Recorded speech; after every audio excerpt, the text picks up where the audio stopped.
Backyard Farmer is a co-production of NET Television and Nebraska Extension. Tonight on Backyard Farmer, we'll be helping you fight the threat of the emerald ash borer and invite some turtle guests over to our pond. That's all coming up next, right here on Backyard Farmer.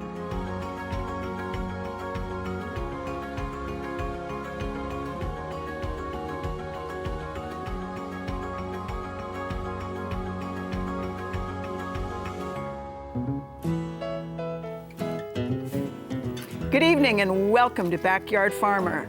I'm Kim Todd and we're looking forward to answering your gardening questions and another fun hour. And helping me answer those questions, we have our expert panel from Nebraska Extension and University Landscape Services. We have Michael Rethwish answering our insect questions. Good evening, Kim. We have Rock Gaswa, turf and weed questions. Always a high point of my week to be here, Kim. Lauren Giesler, rats and spots. Always great to be here, Kim. Our horticulturist tonight is Jeff Culbertson. Glad to be here, Kim. Unfortunately, this is a taped program this evening, so we will not be taking your calls, but you can still send us pictures or an email to byf@unl.edu. We'll answer those questions on a future show. When you do send us an email, please tell us as much information as you can, including at least which part of the state or surrounding states you live in.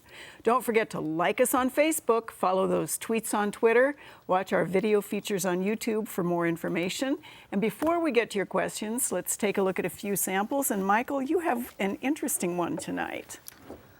What we have here is a linden plant, or some people call it a basswood tree. And what we have here are some galls on linden.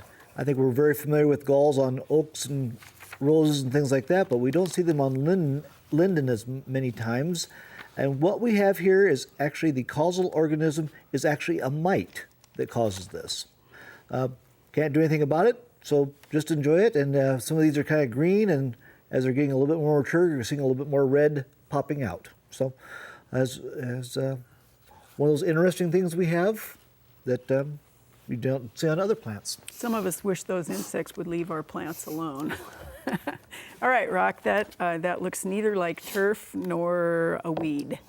But it does have something to do with weeds. This is what they call a pre-contact towelette, or toilette, I guess, if you're French. I have no idea how you were supposed to say that. But anyway, this is what you do prior to going out. If you're hypersensitive to poison ivy, poison sumac, or poison oak, you put this on your exposed skin and up your shirt sleeve and stuff like that, and so that when you do come in contact with the insidious,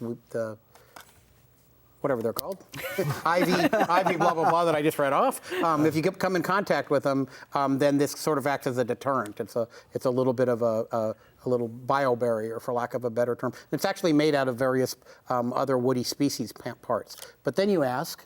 You're going to ask this, right, Lauren? Mm-hmm. Then you ask, what do you do if you've come in contact with it? Yes, what do you do, Rock, if you've come in contact? That's a great question, Lauren. Thank you for asking. Then there's these poison ivy, and all of these are sort of organically based. They're based on what we know about plant oils and that sort of thing, and this helps get it off of you. Even if you just suspect you've been into it, you use the yellow one. And the company this just happens to be is IVX. They're available online, relatively inexpensive. Some of the drugstores will carry them as well, but I just suggest that if you're hypersensitive to the ivy and sumac and oak, that you consider getting these before you go out. Some of us are blessed with not being hypersensitive to these things, and we do fine in the woods. Some of the rest of us don't, so good to know. I will gather some of those. You can have these. That's my gift to you. Excellent. All right, Lauren, what did you bring tonight? Well, every year in September, usually we'll see those flowering crabapples losing a lot of leaves, especially for a lot of our older flowering crabapple cultivars. And so I brought some leaves along today that just kind of show the initial symptoms of scab. So first I want to point out, you can kind of just see some irregular margins on there, on the leaves. And you can kind of see how that leaf is curled up a little bit on the edge.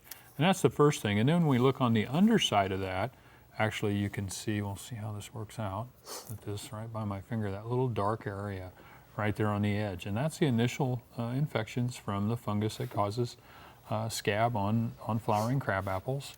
We'll see the same disease on fruiting apple trees as well. So we're a little bit past that treatment window, but you still could make an application if you really wanted to protect those leaves. Typically we look at right when those leaves are starting to emerge and with some of the moisture we've had with frequent rains in some areas that's very favorable for this disease. So I would expect to see a lot of defoliation later in the year. On a larger tree, it doesn't really make much difference. It's not going to kill the tree. If you're trying to establish a tree that is susceptible, you may want to make some fungicide applications. The other thing, as you're selecting a tree, if you are planting a tree right now, make sure you use a resistant cultivar, because that's going to be critical. This is a disease you're going to see every year. Excellent. Thank you, Lauren. Jeff, that is beautiful. What is that? What we have here is red buckeye, and so Aesculus pavia, and it's it's a native, I guess, large shrub, small tree. I have two at home. It's native to kind of Missouri, Illinois south to the Gulf.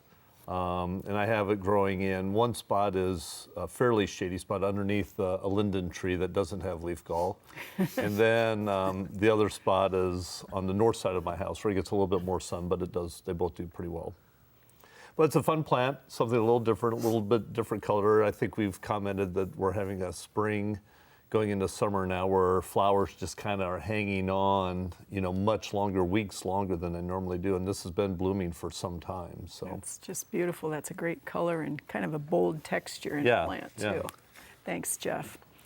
All right, Michael, you get the first picture question. We are not sure where this viewer is from, but she thinks her lilac has scale. She's pointing out the brown dots on the bare stems and a little bit of white dust on the newer growth, and she is cutting the shrubs to the ground. Does she need to treat as well, or is cutting them to the ground going to do the trick? Well, I think what it looks like she has is oyster shell scale, and if you're cutting them all the way down to the ground, there's nothing else you need to do as far as treating. But I would definitely, dispose or burn the twigs or stems to get rid of the insects. Otherwise, if you just leave them sitting there, things get reinfested. So, sanitation always is good when it comes to these kind of situations. Excellent. Thank you, Michael. Rock, this is a viewer who has a really interesting series of raised beds, and she thinks this is clover. We think it's not, but she wants to know about both what it is and then should she leave it growing in her garlic beds or not? It's yellowwood sorrel, Oxalis stricta. It's extremely invasive. Well, it's not technically an invasive species, but it produces seeds, and the seeds sit in this little capsule, and then when they desiccate, this little trigger goes off. It's got a little trigger mechanism, kind of like alfalfa does, and it'll throw the seed up to 3 feet. So if you start out with a small patch, 6, 7, 8 inches in diameter, 1 or 2 plants, over time it's gonna just get aggressively bigger and bigger and bigger. I would get those out. It's relatively easy to hoe out in that garlic bed. You can see the gaps in between. I just lightly cultivate that out of there and then try to keep it from going to the flowering stage, which I actually was, I believe, a picture that you added to show us that it'll have a yellow flower on it. But no, you want to get it out of there. Right, and it's actually flowering. The big ones are flowering already. Now. But I think those were pretty seedlings in the picture she showed, yeah. Yep. All right, thanks, Rock.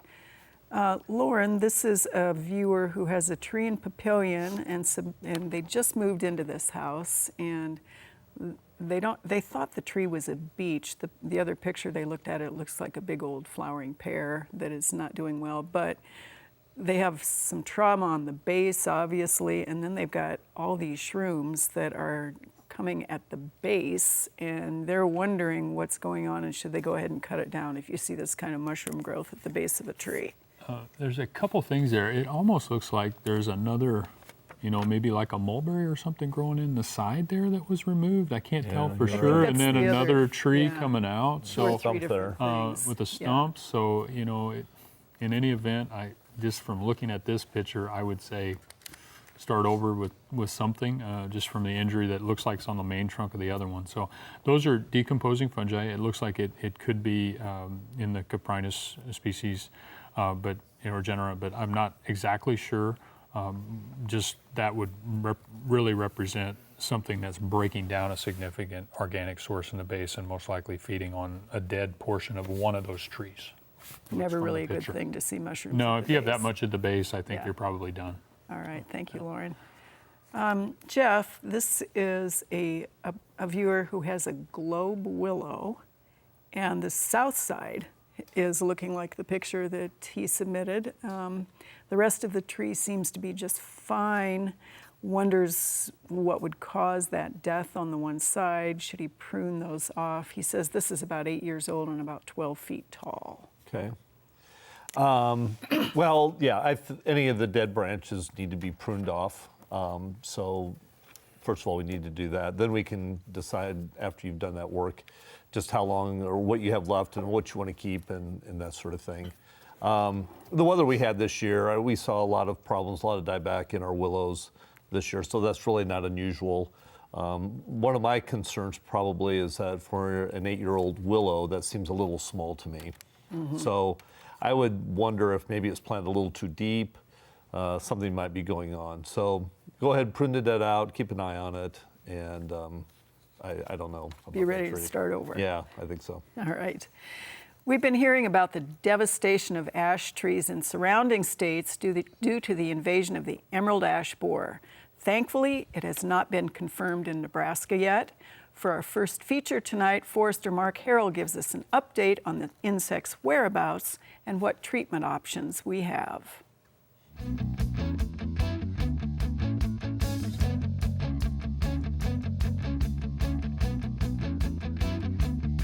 I'd like to give you an update on the emerald ash borer. That's an insect that's spreading toward Nebraska, and it's going to cause a lot of damage to our ash trees when it gets here.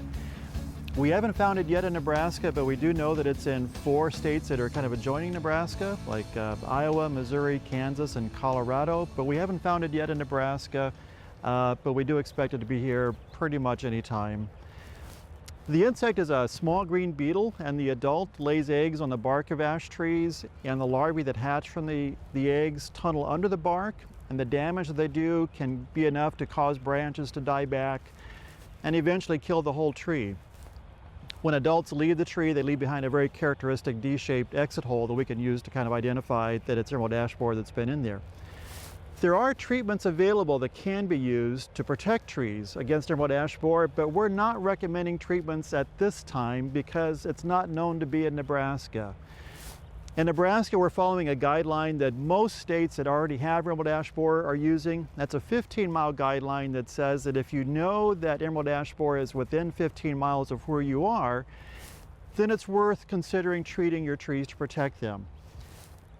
But if you don't know that emerald ash borer is within 15 miles of where you are, then the treatment has little or no value to you, but it does definitely cause harm either to the tree or potentially to other beneficial organisms in the environment. So we're not really recommending treatments at this time because it's not known to be in Nebraska or to be anywhere within 15 miles of any place in the state.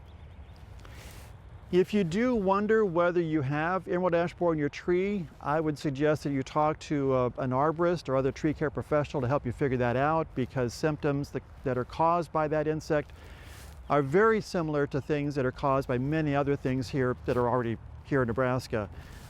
Things that would cause the foliage to kind of thin out, branches to die back, holes to appear in the bark of trees. They look very similar, emerald ash borer and other things. So if you're wondering about that, contact an arborist or other tree care professional to help you figure out whether that's what you have or not. If you do have an ash tree, you might want to be thinking now about whether you'd want to treat your tree later when emerald ash borer does show up in the state within 15 miles of where you are.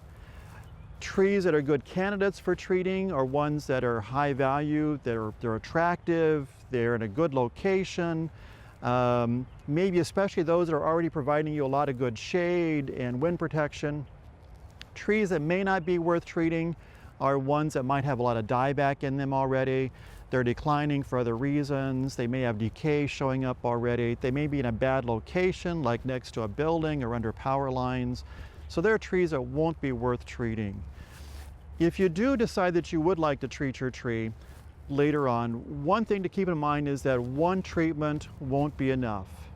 You'll be needing to treat that tree every year or every 2 years for the remaining life of that tree. We've been fortunate to avoid the destruction of our ash trees, but as Mark said, sooner or later it's going to be spotted here. And just to emphasize the point, we aren't recommending any treatment just yet.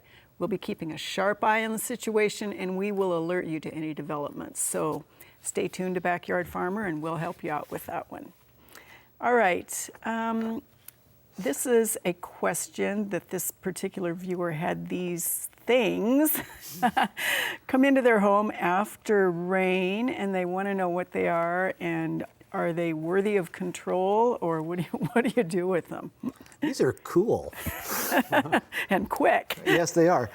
What you have here is a type of centipede. And they're going to be running around real quickly, as you said, Kim.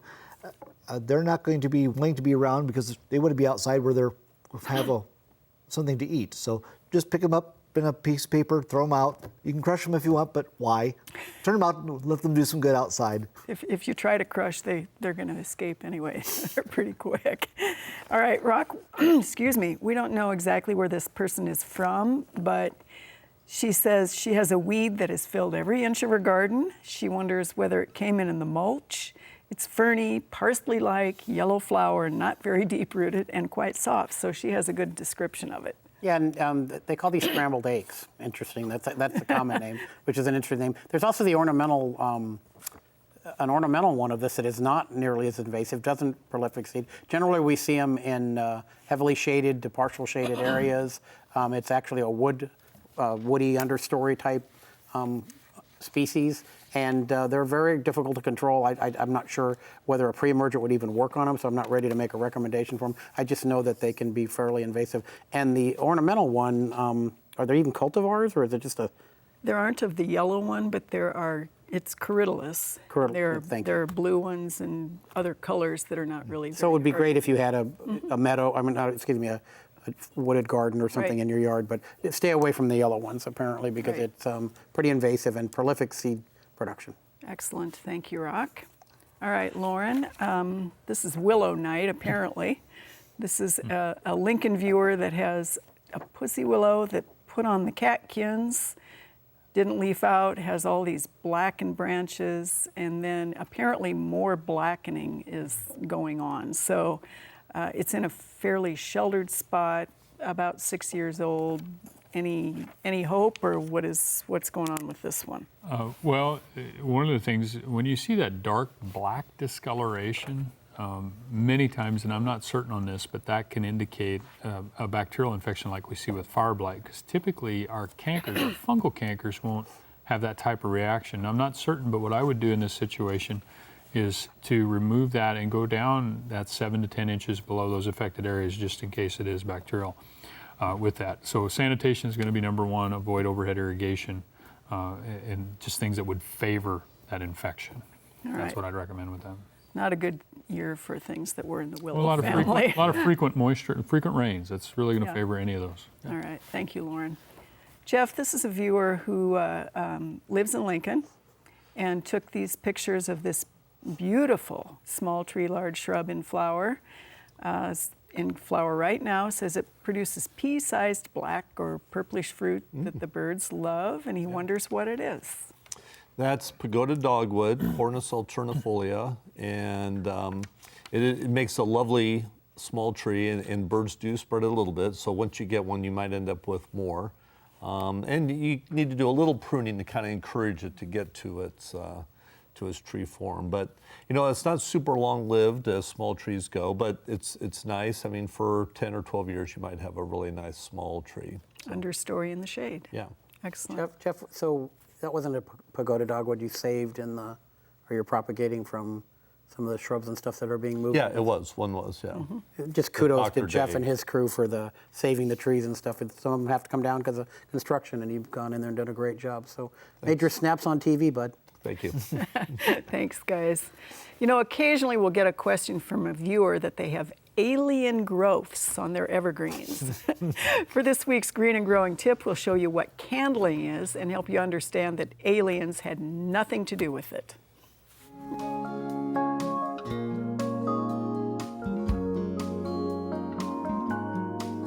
In the spring, we get a lot of questions about these unusual structures on pine, spruce, and fir, and they are absolutely gorgeous. We have things like the candles on the pines. We have the strobili, or the cones themselves, just beginning to develop. Sometimes they're pink and then they go green, sometimes they're vertical, sometimes they hang down on the plant.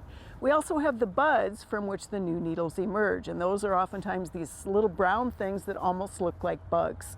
So make sure as you're looking at the evergreens in your landscape that you are not getting into a panic about something that is either an insect or a disease, because it's not.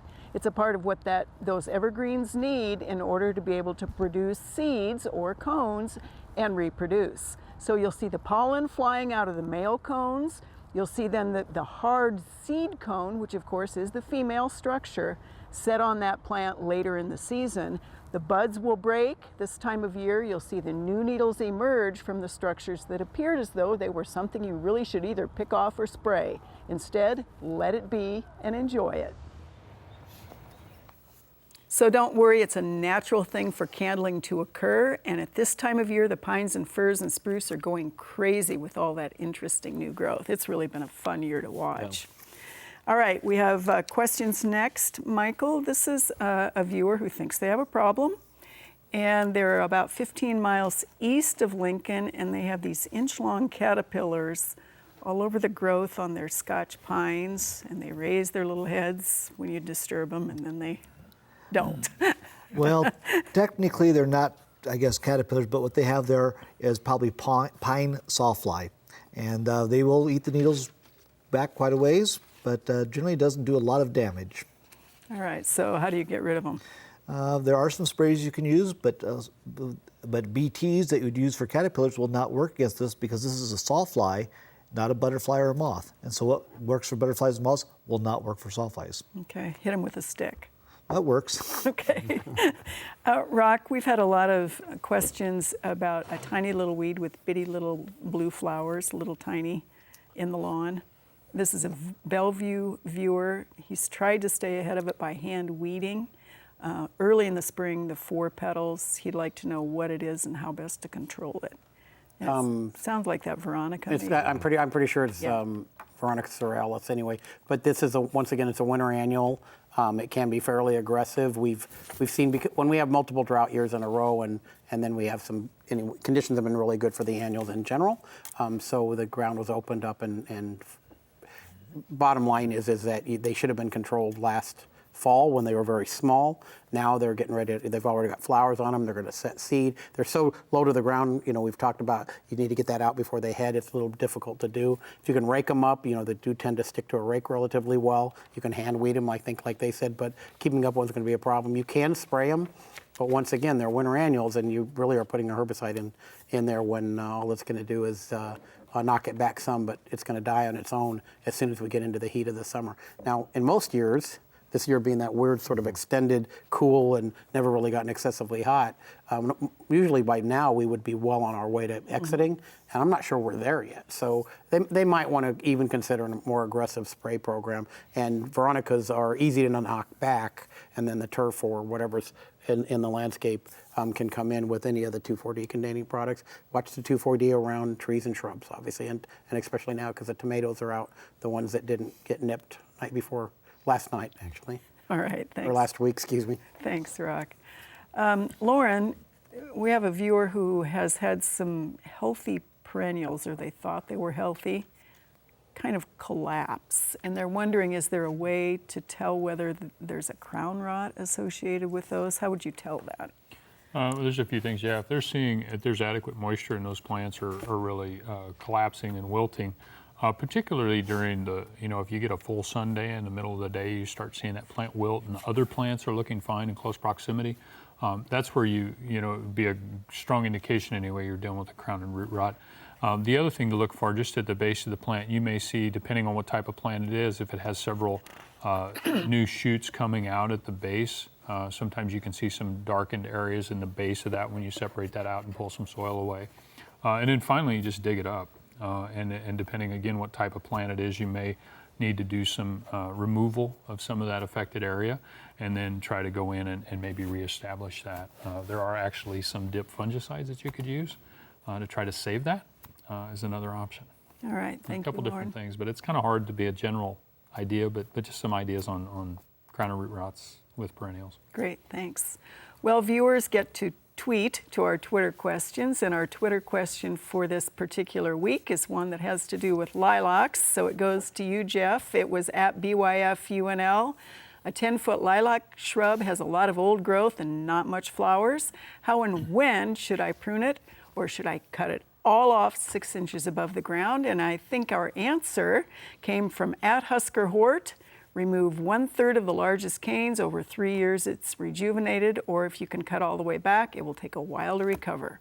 So, Jeff, was that the expert answer, or are you going to? Yeah, I like the first half of the answer. I don't think I would cut it all back. I'm always concerned with a shrub, a lilac in particular, that has kind of stopped flowering. So I'm starting to worry about its health a little bit, and I'm hesitant to knock things all the way back. I think historically we've recommended rejuvenating shrubs, and I think long term that can have some ill effects on the plant itself. So let's go with 1/3 of the biggest canes. Third of a third of a third. Yeah. Excellent. Thank you, Jeff.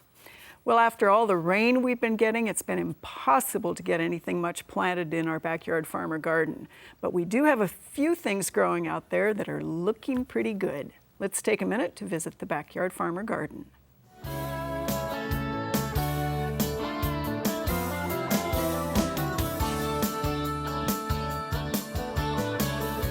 Weather conditions have warmed up enough that we're able to begin thinking about planting our warm season vegetables and All-America selections in the backyard farmer garden, but the soil has been pretty soggy, and we are really mindful of not damaging that soil by working it when it's too wet.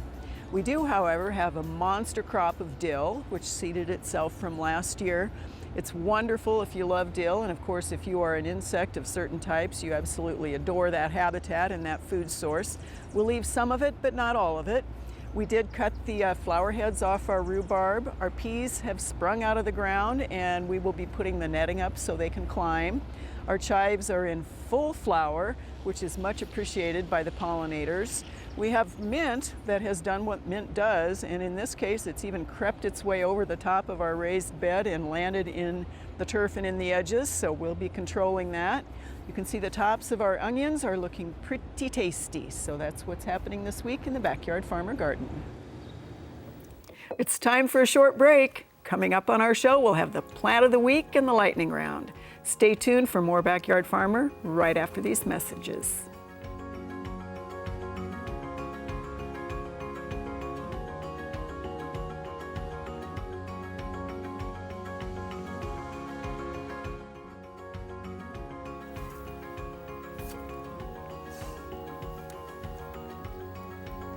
Welcome back to Backyard Farmer. We've got more of your questions to answer, and later in the show, Dennis will show us our turtle friends out at the Kime Hall Pond.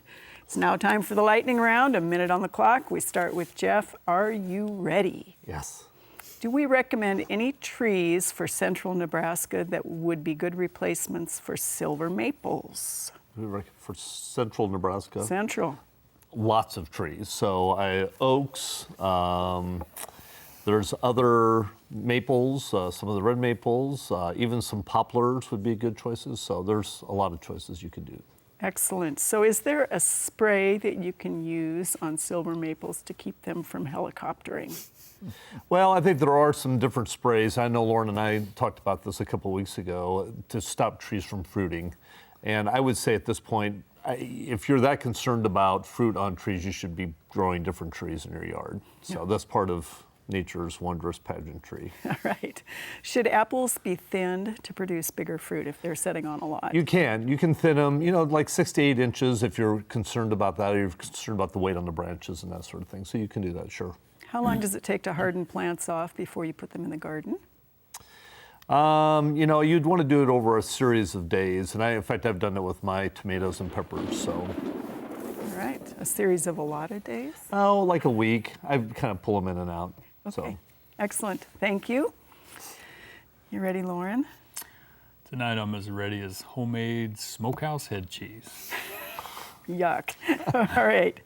And so, are there turf diseases that are more prevalent in the cool, wet weather than in drier weather? Anything come to mind? There are some. We get into some temperatures a little bit warmer, and we get into dollar spot, for example, which is favored by cooler temperatures than brown patch. So that would be an example of one. All right. a viewer has blackened crooks on the stems of one of their viburnums. What would that be symptomatic of? Similar to fire blight type disease caused by Pseudomonas, prune it out 7 to 10 inches below the affected area. Okay, a viewer with a big thornless honey locust has a single rust spot on every single leaflet. Anything to be concerned about? Rogue it out. Are bacterial scorch and bacterial wilt the same thing in maples or different? Those are two different diseases. One is soil-borne and one is more of a leaf disorder. So two different, yeah. Would it be possible for verticillium wilt to be showing up already in maples, or is it early? You could see it. Verticillium wilt and many of our wilt diseases when we get into trees can be quite difficult to identify and diagnose. So if you're getting large portions of the tree affected and you're seeing that burning, almost scorch type symptoms where you get marginal burning, that's where you could do some pruning on those branches and see if you see any discoloration inside the stem. All right, thank you. Nice job. Are you ready, Rock? Like snow goose hot sticks. I'm going to come up with my own. All right, it is approaching Memorial Day. If we are supposed to do lawn care based on the holidays, is it time to do something like fertilize? I'm not a big fan of the holiday thing. You do it when the plant needs it. So you're getting a little bit late for pre-emergent. You might be thinking about a fertility about now on the lawn. All right, excellent. If you were going to do this, would you use a broadcast or a drop spreader for good coverage and no stripes? I prefer the broadcast sprayer to go in two directions. All right. With half a rate, obviously. Don't go in at 2x. How is it possible to control bindweed in ornamental landscape beds? It's the glove of death. You put a plastic glove on and then a cloth glove over, spray a little ready-to-use 2,4-D containing product as well as Roundup on it, and grab that plant. Don't hold it very high. Pull it back, wipe a little bit of it on there, and it's death in your hands. Excellent. When will the new buffalo grass Sundancer be commercially available? There should be some seed available now, except my understanding is they're already sold out. But we should be seeing plenty of seed for next year, and then potentially a new release probably year after next called Bobcat. Excellent. Thank you, sir. All right, are you ready, Michael? Sure. All right. A viewer in Omaha has been bitten by tiny black insects of some sort, little bitty ones. Is there some sort of control other than spraying the person? Well, you could put something like DDON or something like that for repellency versus having to spray the person, but not knowing exactly what the insect is, it's hard to say. All right. We've talked about caterpillars on pines. Are there other sorts of sawflies or caterpillar kinds of things that would attack evergreens that you're familiar with? Well, in the summertime, we'll see things like bagworms and things like that. I haven't seen any activity yet, but it'll probably come yet this year. All right. So there is also an ash sawfly. Is that something that should be treated for, or is that a let it be kind of an insect? Thus far, it's been just kind of a let it be. It doesn't seem to do a lot of damage. We'll see it more July, maybe June. Haven't seen it usually in May. Okay. When should we expect billbug damage in turf? Fairly soon when it gets warm. All right. We have a viewer with pin oak that all of a sudden has these perfectly round gall-like things. Are there round galls that would get on the leaves of oaks? There are lots of galls that get on oaks, and a lot of them are round. Nothing you can do about it, just enjoy it. All right. Thank you, Michael. Nice job, gentlemen. And beautiful plants of the week. Jeff, what do we have tonight? Well, the two plants that we have, the white little arch drooping flower here that's pretty is Summer Snowflake, and I'm told it's an elegant small bulb, later flower than almost all the other spring bulbs, and it's slow to colonize, so it gets about 12 inches tall and very vertical and likes part shade, so it's very pretty. So will this get in masses, Kim? Will it? Slowly, very, very Yeah, slowly. it's very nice. Yep. Then the purple that we have is Big Root Crane's Bill, so it's a rhizomatous geranium. It's aromatic, and so it has the lobed leaves that are evergreen. and it does best in part to full shade.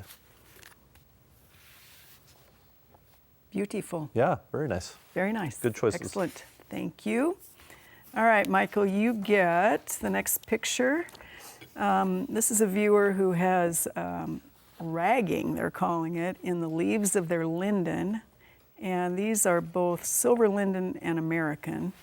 They think it's too early for Japanese beetles. Is there another beastie that would be chawing away on the linden leaves, and anything they should do about it? It looks like something's been chewing on it, but right offhand, I can't tell you exactly what it would be. It could be a type of beetle. There are some things that are out and about, but it's not something like an aphid, because an aphid's not going to cause those kind of holes. So something with a chewing mouth part. But right off the top of my head, I don't know what did that. But probably not Japanese beetles. No, I don't. Nothing No, I to don't do. think it's Japanese beetles. Too early. Okay, all right. Rock, this is a viewer who has submitted a picture of what they think is a grass of some sort that should not be in their lawn, and kind of for scale there, those are the helicopters off silver maple, so it's pretty small. They want to know what it is and how should they control it. Yeah, I'm going to guess from the picture that that's annual bluegrass, which is a member of the bluegrass family, except it's short-lived annual, winter annual. So I'm guessing that's what it is, or it could also be, if the lawn was built or seeded in the 80s, in the early 80s, it could be one of the barren type bluegrasses, which seed actually very close to the ground. But I'm going to bet that, based on its coloration, I'm going to guess that it's annual bluegrass. And I can guess all I want because there's absolutely nothing you can do for it. So Mow it, just like you mow just everything mow it else. like you mow everything else. All right, thanks, Rock. All right, speaking of turf, Lauren, you have a picture submitted by one of our very own NET people that found this on his turf, and he wonders what it is and what should he do about it. Beautiful. It's a slime mold. There's a lot of different types of slime molds out there. So this is a gray one. There's a bright yellow one. Sometimes you see them white, even orange tinted. It's not doing anything to the turf, actually. It's just growing on the surface and the sugars on the leaf surfaces of the blades. Simply taking a hose and hitting it with a little water will wash it away. It will oftentimes reoccur next spring in a similar area in a landscape. So you'll see it on a range of different plants and in different settings, but slime mold. Excellent, thank you, Lauren. This is a Wood River viewer, Jeff, and they have a 25-year-old ash in central Nebraska. This is the only picture they submitted, but they're wondering if they have a problem. They have a problem, yeah. And I would say if they, and I mean that in a nice way, but they, this is a tree that should be removed, and especially if it has targets like a house, sidewalk, kids, playground, something like that. So that's probably a concern. And I know we talked earlier about possible replacement trees for central Nebraska, and that's where we would look at something like an oak or something like that to replace that tree. Excellent. Thank you, Jeff. Well, one of the joys of having a pond is all of the wonderful wildlife it supports. Of course, fish can be a great addition to your pond, but what about turtles? Here to tell us all about good turtles for your pond is our critter creature, Dennis Ferraro.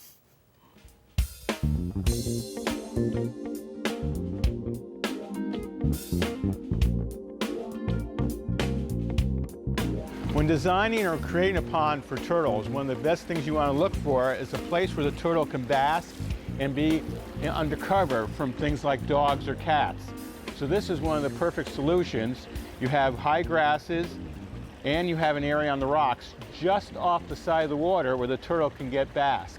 Now, turtles in temperate regions such as ours in Nebraska need to bask to digest their food. So this turtle can eat as many worms or fish or whatever food you put in the pond. If it's not allowed to bask to bring its temperature up, it's going to starve to death.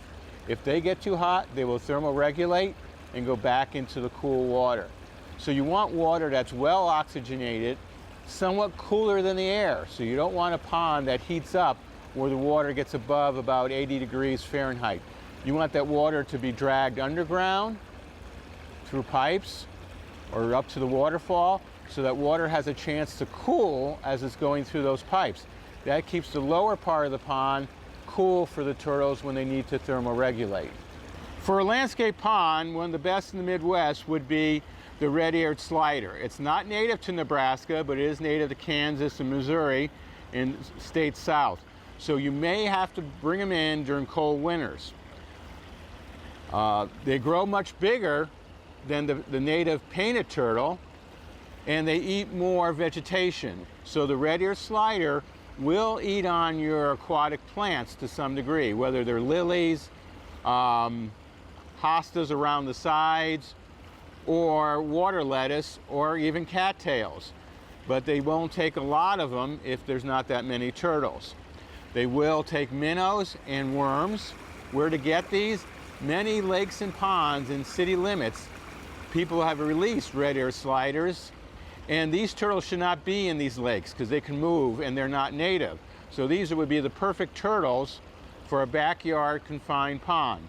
Besides the red-eared sliders and yellow bellies that are not native to Nebraska, you can get a painted turtle that is native, up to 3 of them, as long as you make sure that your yard or landscape does not allow them to go back into the wild.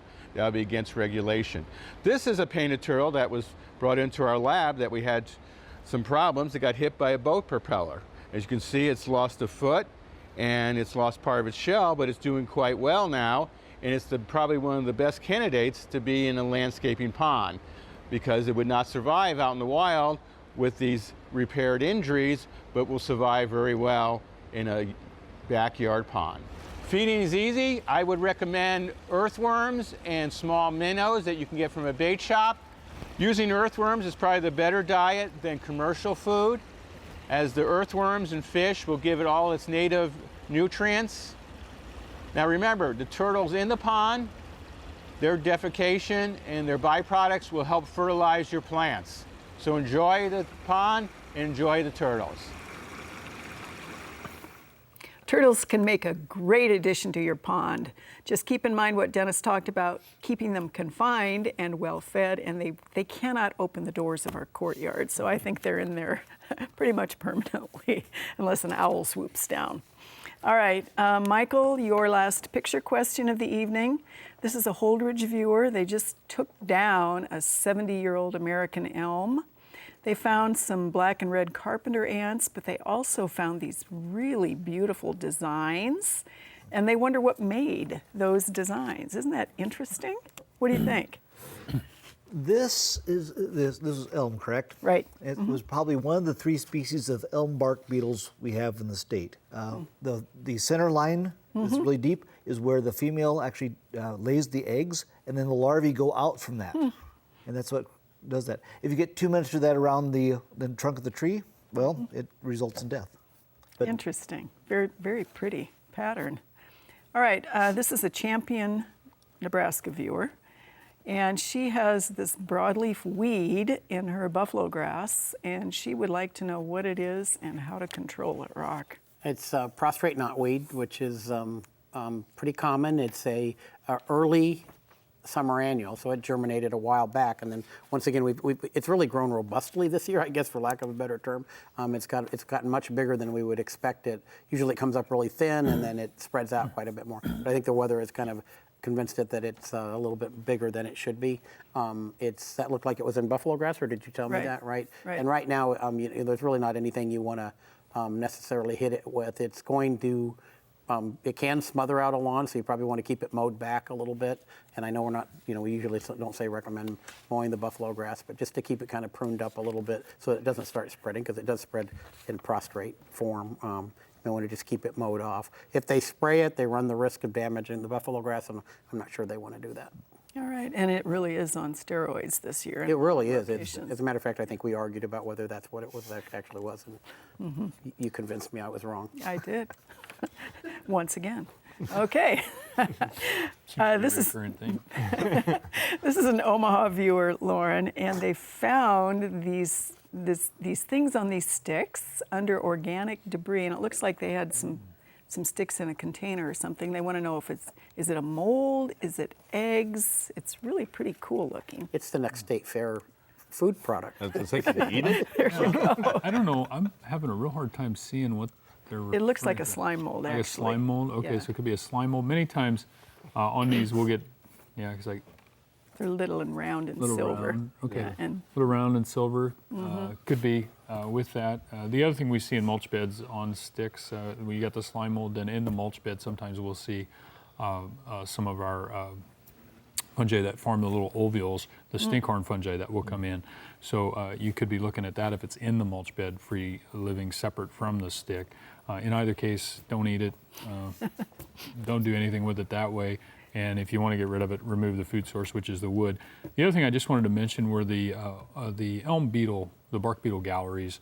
One of the things that those beetles do is move around Dutch elm disease. So the fact that you see those on dead elms, you will, with our American elms, definitely see a lot of that associated with that many times. So just like we see pine wilt, and we see those longhorn beetles moving nematodes, in that particular case, we have those elm bark beetles that move along the fungus that causes Dutch elm disease. good comment. Thanks, Lauren. All right, Jeff, you actually identified this plant, so this is fun. This is a viewer who, this is in Lincoln, and she sent us this picture of this plant, and it's doing beautifully, kind of in a commercial setting here in Lincoln. Yeah. That's a broom. And so brooms, we think of like Scotch broom, which is kind of a common one that we'll hear about. But brooms do fairly well. There's some hybrids that do fairly well in this area in the right kind of setting, maybe a little bit protected setting. And they don't get enormous, but it's an unusual looking plant. And that one I think was all gold, I think. Was that the white yellow one? version? No, There's a it's white white. version. Oh, there's a white version, so Alba. Yeah. But there's a couple different ones that are available out there. So Yeah. anyway, it's kind of fun. Yeah, an interesting one that's, you really don't see it very often. Right. So thank you for identifying that. I got it down to the genus, but you apparently have had experience with that A one. little bit, yeah. Yeah, that's good. All right, your next question, Michael, is cutworms in the garden. So what is the moth or the flying thing, and and when should plants like tomatoes, et cetera, be protected from cutworm damage? There's been cutworms flying in Nebraska now for the last month already. We've had a couple counties around the state that have been really hot spots. Saline County, Aurora area has been very high in those cutworm moths. And so we've got two species, but the biggest one is variegated cutworm. It tends to be a climbing cutworm and feeds on the leaves rather than cutting at the stems, but they can cut the stems as well. As far as control, sometimes they like mulches. So putting leaves and debris out, or not debris, but grass clippings out there is a great place for them to hide during the day. So we're expecting to see caterpillars any day now. As far as protecting plants, some people put cups around them to keep them off that way. That seems to be labor intensive, but it does a good job. There are some, obviously some insecticides that will do a very good job as well. All right, thank you, Michael. Rock, it's bindweed night apparently, because the next question, this is a Beatrice viewer. They have bindweed in their strawberry patch, and they want to know how to get it out of the strawberry beds. You're going to be harvesting berries out of there. I'm not even going to venture a guess. Let's hold that one for next week. All right. I wouldn't want to recommend anything that would be potentially harmful to the people trying to eat the strawberries.